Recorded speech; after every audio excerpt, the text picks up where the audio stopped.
My wife left me for another guy, then an accident left her in a wheelchair. Now she wants me back. My name is Alex, and I'm writing this down because people need to know something important about relationships and what happens when they end. Believe someone the first time they show you who they truly are. Don't wait for the second act. Don't wait for the longer version with extra scenes. Most of the time, the first showing is the most honest one you'll ever see. I was with Jessica for 6 years. 6 years of what I believed was developing a life together. Older folks would have liked the kind of relationship we had. The kind that didn't cause fights at family gatherings or need couples' social media posts to prove it. It was just there, constant, dependable, and real. That's what I thought. I remember that the car insurance is due to renew in April. I notice when the pressure in the back tire is low and fix it before it becomes an issue. When her mom contacts her at work, I use a dry erase marker to write the message on the bathroom mirror so she sees it right away. I have a calendar that everyone can see. On Sundays, I plan my meals. I fix faucets that are leaking before they cause floods. That was how we worked together. She was living in the present. I made plans for the future. She had dreams. I did what I said I would.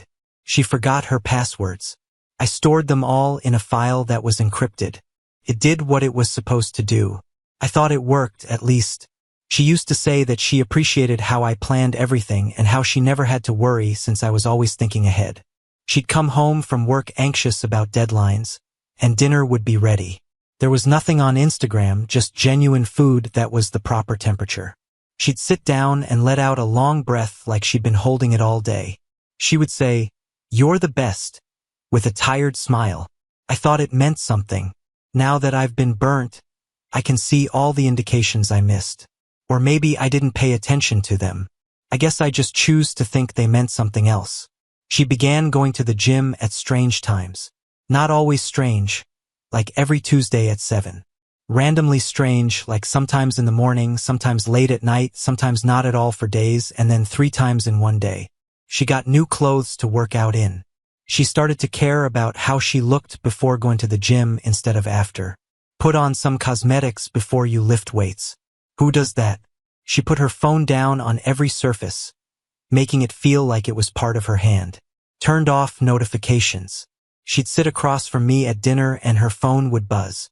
She'd flip it over so quickly that it looked like it was on fire. After that, she would giggle at what was on the TV. Laugh out loud. The kind of chuckle I hadn't heard in months about anything I'd said. At begin, I asked simple inquiries. How was the gym? Did you take the new class? Who do you frequently see there? Her replies got vaguer. It was okay. The same old people. Not really anyone. You wouldn't know them. Then came the bigger questions, the ones that seemed like I was setting myself up for failure. Are you happy? Do you think we're still getting closer? Do you ever have the feeling that we're merely living together? Every time I told the truth. Yes, I'm happy. We're doing something terrific here. Stability isn't a bad thing. I thought we were in agreement. We weren't even reading the same book, it turns out. The genuine talk took place on a Tuesday night in October. I remember because I just got our pictures back from the pharmacy. I enjoy old-fashioned things, thus I like printed photos. There was one of us on a summer hiking expedition. She was chuckling about something, light in her hair, and I was staring at her like she was the moon. I was making pasta sauce in the kitchen. My grandma taught me this recipe. Just smash tomatoes, garlic, basil, and thyme, which smell like home. I was stirring and watched the bubbles make those small holes. When she walked in, she had that expression that said, "I've been practicing this conversation in my head for weeks, and now it's time to do it." I beat her to the punch. I just knew in my gut. Is there someone else? There was no lead up, no easing into it. The question just hung there like smoke. The quiet that followed could have filled a church. She stood there with her hand on the counter, opening and closing her mouth as if she were trying out several responses to see which one would hurt less. At last, she took a breath. It really felt like she was about to go underwater. She said, "Yes." Just one word, 3 letters. It hit like a car that ran a red light. You see it coming for half a second, and then bang, you're in the middle of the mess. I switched off the heat and set the spoon down more carefully than it needed to be. I stood there and counted to 10 in my brain so I wouldn't say something I would regret. Not regret, since that would be mean.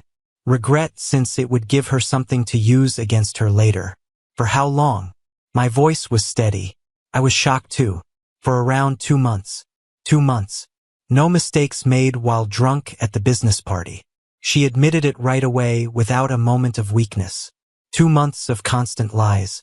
2 months of coming home and kissing me hello with lies still on her lips. For 2 months, she let me plan our future while she built a new one behind my back. Who is this? A man who works out. Brandon. Brandon. It was, of course, a Brandon. He probably had a tribal tattoo, uploaded pictures from the gym with messages about how hard he worked, and proclaimed himself an entrepreneur while working 3 shifts at a supplement store.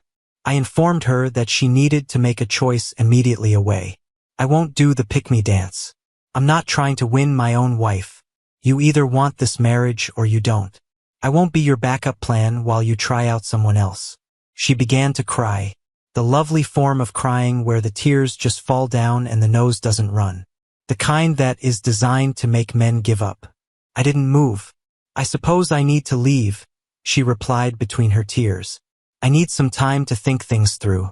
Space to figure things out means I want to try being with him without officially breaking up with you in case it doesn't work.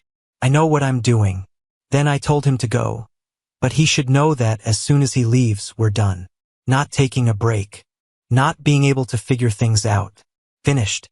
I'm not going to sit here and water dead plants in the hopes that they would bloom again.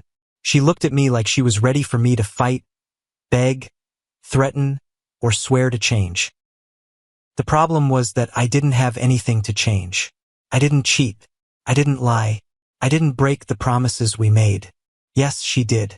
That night, she put together a bag. I sat on the couch and watched, not assisting or getting in the way. She kept glancing at me and stopping, as if she was waiting for me to stop her, fight for her, or show her that I cared enough to make her remain. I let her go to show her I cared. Text me first, she said at the door, one hand on the handle and her overnight bag over her shoulder. I'll come back for the rest of my things. I'll make sure I'm not here. She actually looked hurt by that, like I was being cruel, like I was supposed to facilitate her affair by being available whenever she needed to swing by for supplies. The door closed. The apartment got quiet in a way that felt physical, like the air itself was heavier. I sat there on the couch for a solid hour staring at the wall doing mental inventory of 6 years. Shared lease, joint bank account, joint credit card, shared friends, shared memories, shared plans for a future that just evaporated like steam. Then I got up, opened my laptop, started making lists. Because here's what Jessica didn't know about me. When I commit to something, I commit completely. Whether it's building a relationship or ending one, I don't have to do things. I don't leave loose ends. And I definitely don't let anyone rewrite the narrative later. Over the next 2 weeks, I worked, documented everything. Screenshots of texts where she admitted to the affair, date stamps on messages, credit card statements showing charges to restaurants we never went to together, hotel rooms I never stayed in, lingerie purchases in sizes that weren't her usual. I separated our finances, closed the joint accounts, opened new ones in just my name, changed every password to every shared account, made a spreadsheet of every shared asset with receipts showing who paid for what. I spoke to a lawyer, not for advice on how to save the marriage, for advice on how to end it cleanly, with documentation, with evidence, with everything locked down so tight that there'd be no room for interpretation later. The lawyer, this older woman with sharp eyes and sharper suits, looked at my spreadsheet and actually smiled. You're going to be fine, she said. Keep doing exactly what you're doing. Jessica texted me a few times those first 2 weeks. Casual stuff. Did you pay the bill for the electricity? Can I come and retrieve my mat? Hope you're doing okay. I answered the logistics, ignored the feelings. Yes, bill paid. Text me when you want to come by. She wanted it both ways. Wanted to leave but not be left. Wanted freedom but not consequences. Wanted the excitement of new while keeping the security of old. That's not how this works. The accident happened about 8 weeks after she moved out.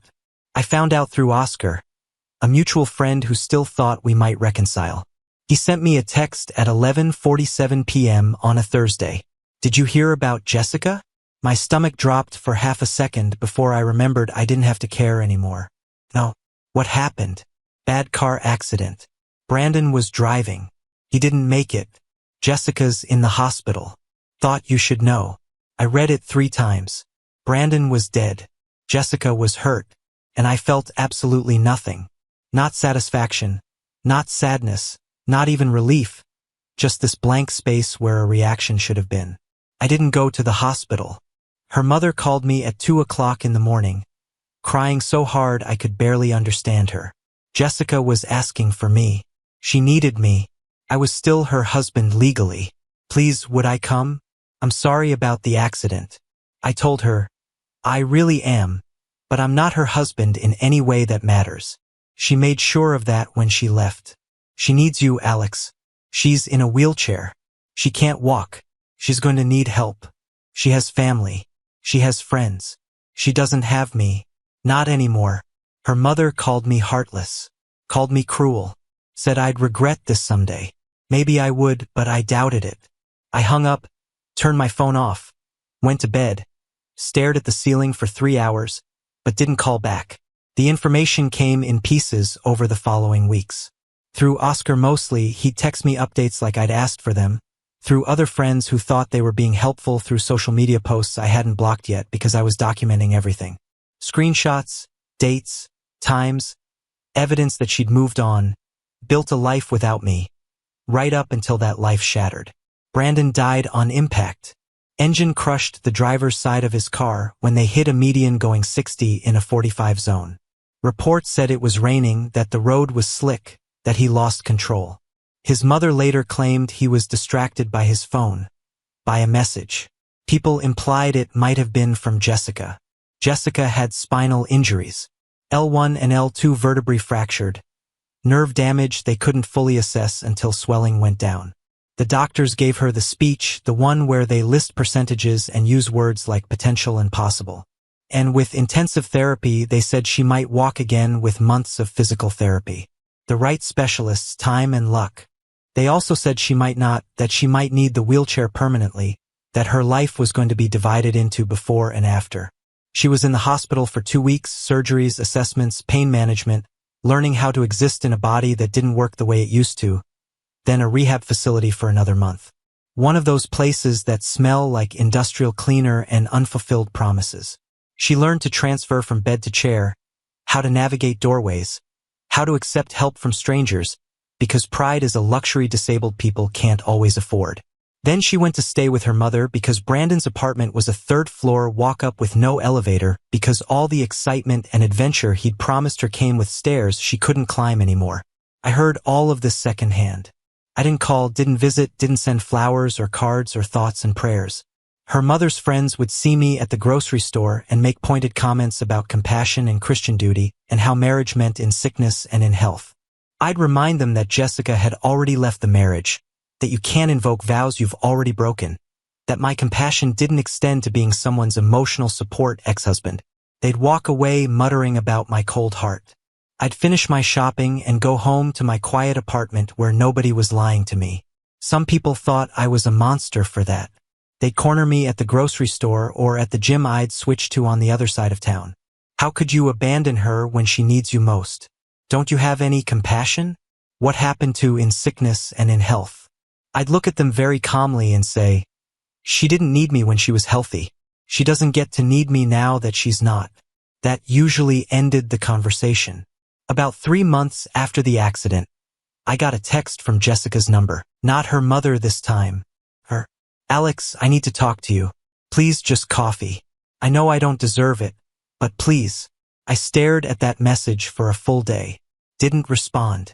Let her sit in the uncertainty the way she'd left me sitting in uncertainty for 2 months while she carried on behind my back. Finally, I responded. Tomorrow, 5 p.m. The coffee shop on Maple Street. She replied immediately, thank you. I'll be there. I got there at 4:55, got my Americano, and sat at a table near the back where a wheelchair could fit. Not because I was being nice, but because I didn't want to make a scene. She rolled in at 50:03, with her friend Katie pushing her and giving me dirty looks like I was responsible for the accident. I ignored her and focused on Jessica. She looked smaller, not physically, though she'd lost weight. Just smaller in that way people get when life hits them hard, like she'd been compressed. "Thanks for meeting me," she said after Katie wheeled her to the table, and then retreated to a corner table to watch us like a hawk. "What do you need?" Straight to business. "No. How are you?" "No. I'm sorry about everything. Just what do you need?" She ordered a tea she didn't drink. I saw her hands shake when the barista brought it over. I wanted to see if we could work something out. Work what out exactly? She looked down at her lap, at her motionless legs, then back up at me with eyes that were trying really hard to look sincere. "I made a terrible mistake, Alex. The worst mistake of my life. And I'm paying for it. Believe me, I'm paying. But I thought maybe we could try again. Maybe we could." "No, just that. One word. Clean as a knife." "Alex, please just listen." "No," I said again. "I don't need to listen. You made your choice. You chose him over me. You chose to lie to me for 2 months. You chose to leave. Those were all your choices. You don't get to unmake them because they didn't work out the way you planned." I was confused. I didn't know what I wanted. "You knew exactly what you wanted. You wanted him and you got him. I'm sorry he's dead. I genuinely am. That's a tragedy, but it's not my tragedy. And your situation now doesn't erase what you did then. I'm in a wheelchair, Alex." She said it like it was an argument, like disability trumped infidelity in the game of who deserves sympathy. "I know, and I'm genuinely sorry about that, but your wheelchair doesn't change the fact that you cheated on me. It doesn't change the fact that you left me for another man. It doesn't change the fact that you destroyed what we had. You don't get a reset button because Plana crashed and burned. Where am I supposed to go? My mom can't take care of me forever. I can't work full-time like this. I need help." And there it was. The real reason for coffee. Not because she missed me. Not because she realized what she'd lost. Because she needed a caretaker with a history and emotional investment. That's not my problem to solve. She started crying. Real tears this time. Not the pretty ones. Ugly crying with her whole face involved. I didn't move. Didn't reach across the table. Didn't comfort her. Just sat there and let her cry it out while Katie glared at me from the corner. When she finally got control of herself, I spoke very carefully. "I have all of your belongings, everything you left at the apartment. I'm going to organize a proper handoff with witnesses in a public space so there's no confusion later about what you got or didn't get. You'll receive everything that's yours. After that, we're done. Completely done. Can't we just know? Whatever you're about to ask, the answer is no. We're getting divorced. It's already in motion. You'll get served papers next week. Everything will be fair. I'm not trying to screw you over, but I'm also not going to let you rewrite history or manipulate me into becoming your backup plan." I stood up, dropped a 20 on the table for both our drinks. Looked at her one more time.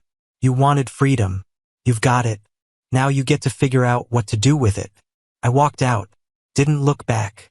Katie followed me to the parking lot, yelling about how heartless I was. I got in my car and drove away. The closure event happened 2 weeks later. I'd rented the community room in my apartment building, sent formal invitations to key people, both our families, a few close friends, even the building manager as a witness. The invitation was simple. Formal dissolution of assets and return of property. Saturday, 7 p.m. Your attendance requested for documentation purposes. My sister Rachel called me. "What are you doing closing a chapter properly? This seems extreme." So was her cheating on me for 2 months and then expecting me to take care of her after it blew up in her face. Rachel was quiet for a second. Then, "Fair point. I'll be there." The room looked like a condo association meeting. Folding chairs in rows, a table at the front with water bottles, fluorescent lighting that made everyone look tired. No decorations, no music, just stark official documented reality. People started arriving at 6:50. My parents came together looking uncomfortable. Her parents came separately looking devastated. Her mom couldn't even look at me. Rachel came with her husband, both of them looking curious about what I was planning. Jessica arrived at 7:05, pushed by Katie again. She looked around the room like she was trying to understand what was happening, like she thought maybe this was an intervention or a reconciliation attempt. It wasn't. At 7:10, I stood up. No microphone needed. The room was small and everyone was already quiet, waiting. Thanks for coming. I know this is unusual, but I wanted everyone here for a specific reason. Jessica and I are getting divorced. That's not up for debate or discussion. It's happening. What we're doing here tonight is closing things properly with documentation, with witnesses so there's no confusion later. I pulled out a large bag from under the table, started removing items. These are all of Jessica's belongings that were at our apartment. I've made a complete inventory. Every item is listed here with a photo and description. Clothes, books, jewelry, photos, personal items, everything. I placed a binder on the table. If anything is missing, speak up now. Jessica stared at the items like they were evidence at a crime scene. Her photo albums, her favorite scarf, her collection of coffee mugs, her books, all of it laid out like artifacts in a museum. I've also prepared financial documents. I handed out stapled packets to everyone in the room. This details every shared asset Jessica and I had, how it was paid for, who contributed what, how it's being divided. Everything is documented with receipts and bank statements. Her father started reading, his face getting redder by the page. There's a specific section I want to draw attention to. It's labeled attributable expenses. Quote, "These are charges made to our joint credit card after Jessica informed me she was leaving.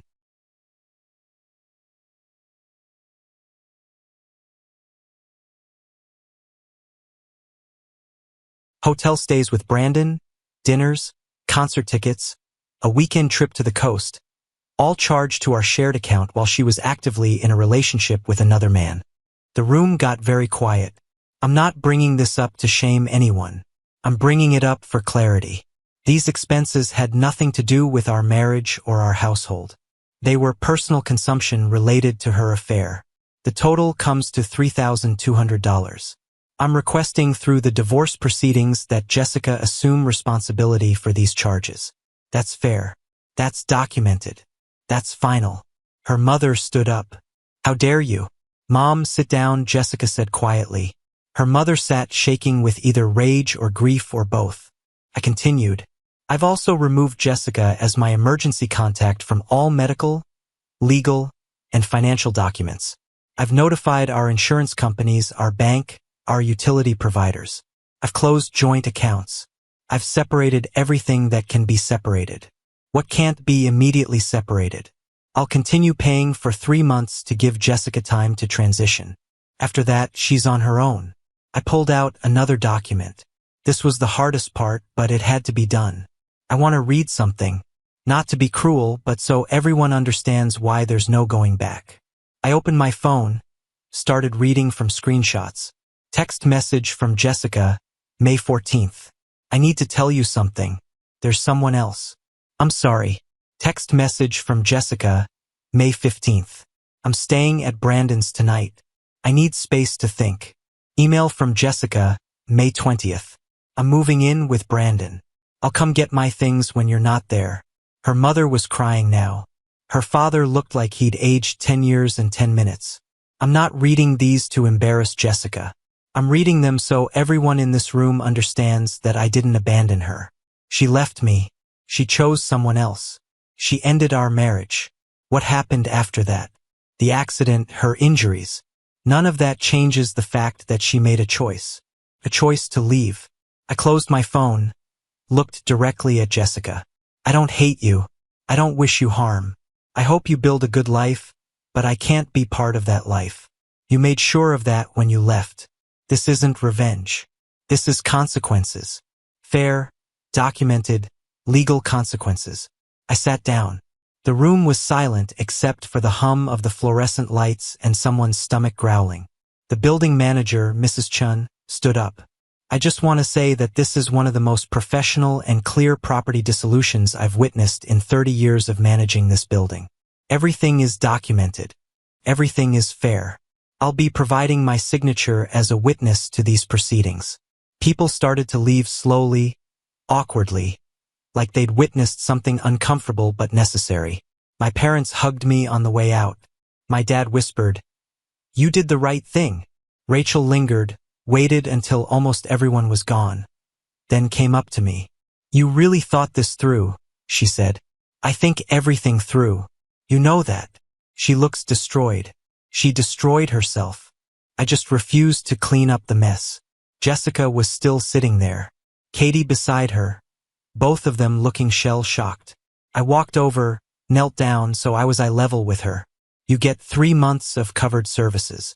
After that, you'll need to take over all your own accounts. The divorce papers will be served next week. Sign them. Don't fight them. There's nothing to fight about. Everything's already decided. Alex, I mean this genuinely.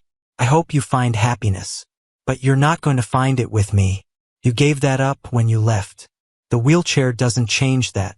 The accident doesn't change that. Nothing changes that." I stood up, started packing up the documents.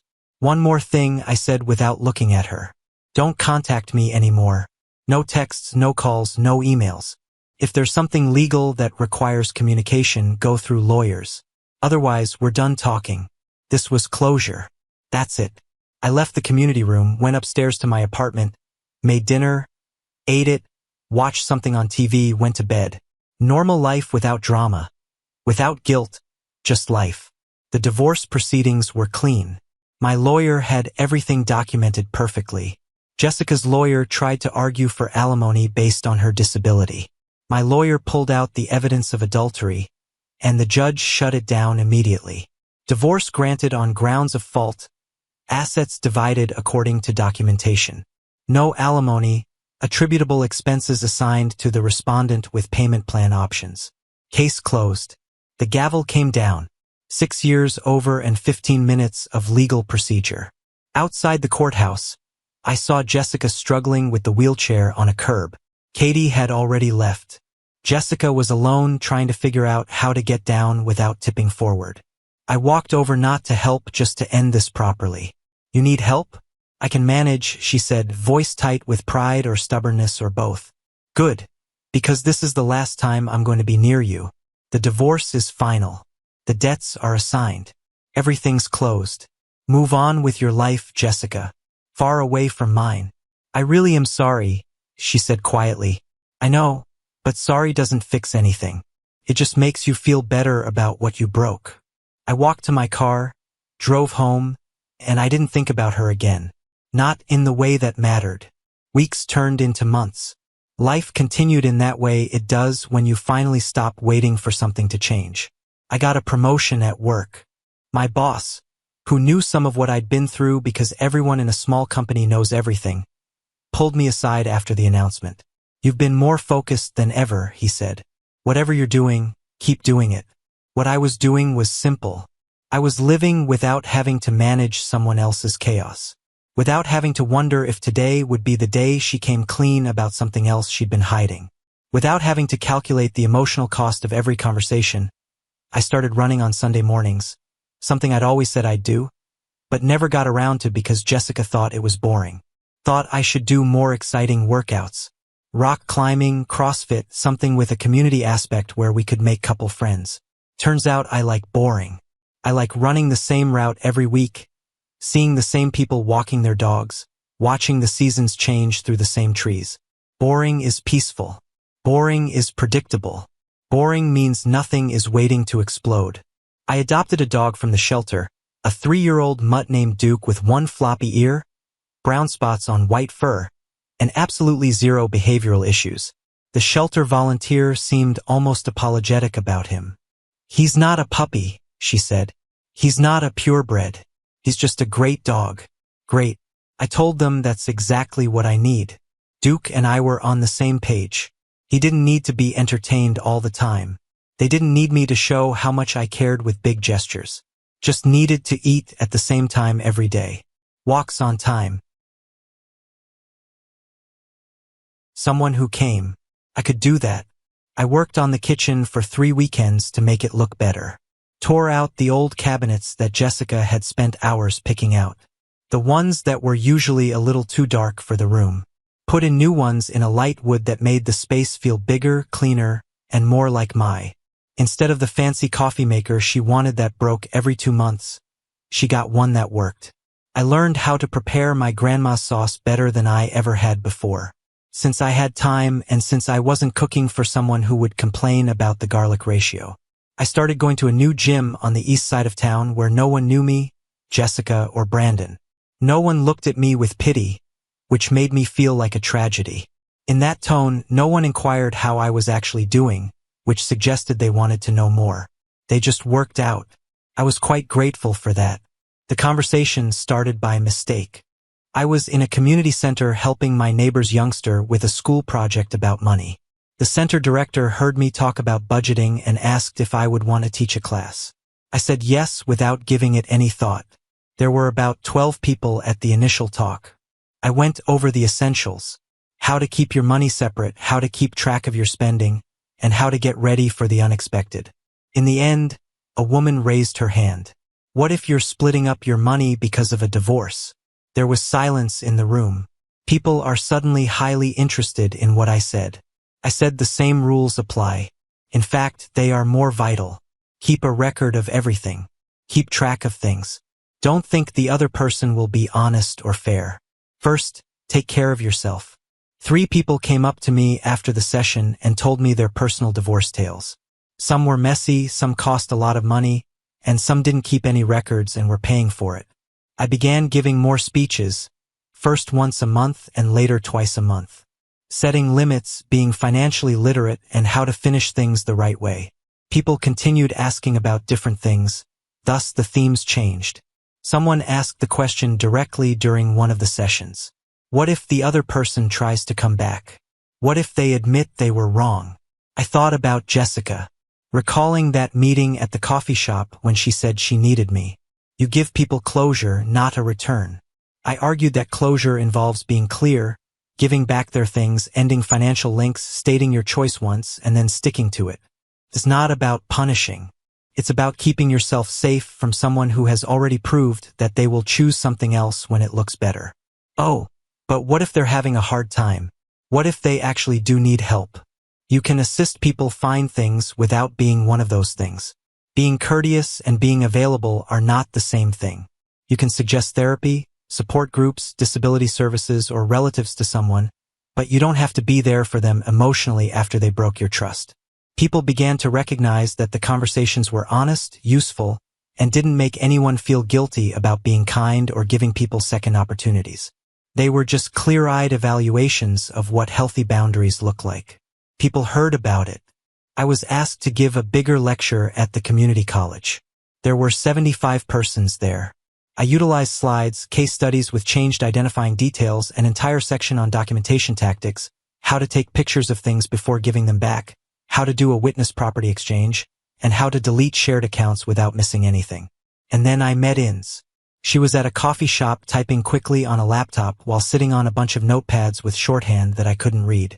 I was waiting for my drink. We got our orders jumbled up. She stole my coffee. I bought her a cappuccino with oat milk. We both said at the same time, "This isn't mine." She laughed. I smiled. We changed cups. She said, "You're the Americano guy, and you are the one who gives difficult orders. It's not that hard to make oat milk. There are 3 modifications. That's hard." In the end, we all sat at the same table. She was a journalist working on a series about how cities grow and change. She showed me her notes as if I would know what they meant. I showed her my spreadsheet for the kitchen makeover, as if it were exciting. She noticed that you really like paperwork.